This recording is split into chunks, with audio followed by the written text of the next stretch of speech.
देखेंगे संयोजकता बंध सिद्धांत, valence bond theory, VBT, valence bond theory, संयोजकता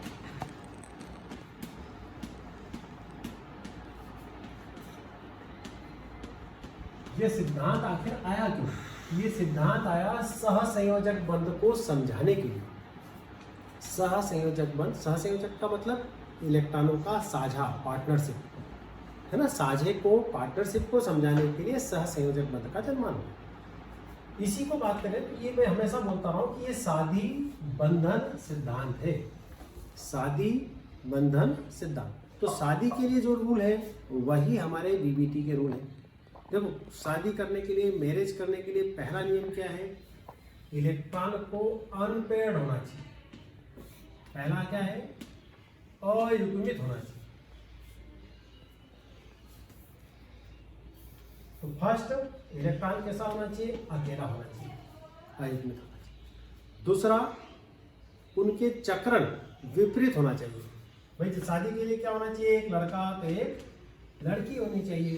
तो ये हमारे यहाँ का नियम है कि इलेक्ट्रॉन के चक्रण क्या होना चाहिए? एक दूसरे के विपरीत होना चाहिए। पहली कंडीशन, इलेक्ट्रॉन अकेला होना चाहिए, अयुग्मित होना चाहिए। दूसरा, एक क्लॉकवाइज तो दूसरा एंटी क्लॉकवाइज, एक दूसरे के विपरीत होना चाहिए। तीसरी हम बात करें कि जब इलेक्ट्रॉनों का साझा होता है तो साझे में क्या होता है? अतिव्यापन होता है, ओवरलैपिंग।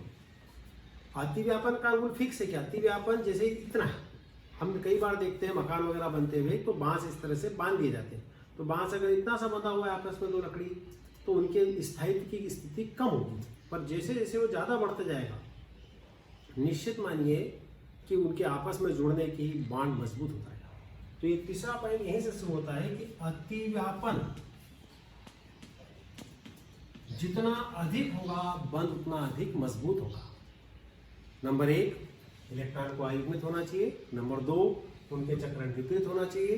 नंबर 3, अतिव्यापन जितना अधिक होगा, बंध उतना मजबूत और स्थायी होगा। नंबर 4, जो साझे के इलेक्ट्रॉन होते हैं, साझे के इलेक्ट्रॉन मतलब पार्टनरशिप के, मैं बात कर रहा था शादी बंधन सिद्धांत की, तो पार्टनरशिप के जो इलेक्ट्रॉन है, मतलब तुम लोग, माता पिता जो तुम्हारे हैं, उनके लिए तुम क्या हो? साझे के इलेक्ट्रॉन।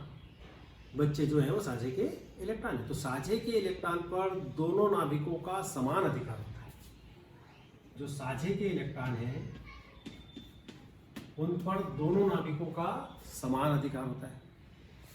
अगर हम बात करें अगली, तो साझे के इलेक्ट्रॉन दोनों नाभिकों के बीचों बीच स्थित होते हैं, तो उन पर दोनों का अधिकार भी होता है और दोनों नाभिकों के मध्य में स्थित होते हैं। और मुख्य बात कि ये जो साझे के इलेक्ट्रॉन है, मैं बार बार कह रहा हूँ, साझे के इलेक्ट्रॉन मतलब आप लोग जो है, बच्चे जो होते हैं वो माँ बाप को बांध कर रखने का काम करते हैं। तो साझे के इलेक्ट्रॉन दोनों नाभिकों को बांध कर रखने का काम करते हैं। असल में नाभिक होता है धनात्मक और इलेक्ट्रॉन होते हैं ऋणात्मक। तो ऋण आवेश क्या करता है? धन को अपनी तरफ खींचता है, इस प्रकार से दोनों नाभिकों को बांध कर रखने का काम। तो छठा पॉइंट क्या है?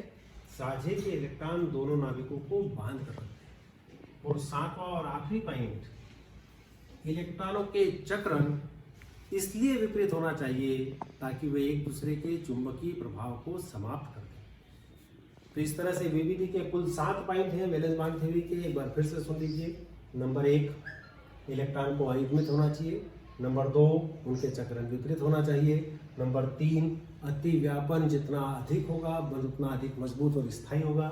नंबर 4, साझे के इलेक्ट्रॉन पर दोनों नाभिकों का समान अधिकार होता है। नंबर 5, साझे के इलेक्ट्रॉन दोनों नाभिकों के मध्य में स्थित होते हैं।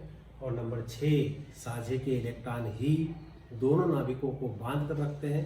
और सातवां और आखिरी पॉइंट कि चक्रण इसलिए विपरीत होना चाहिए ताकि वे एक दूसरे के चुंबकीय प्रभाव को समाप्त कर दें।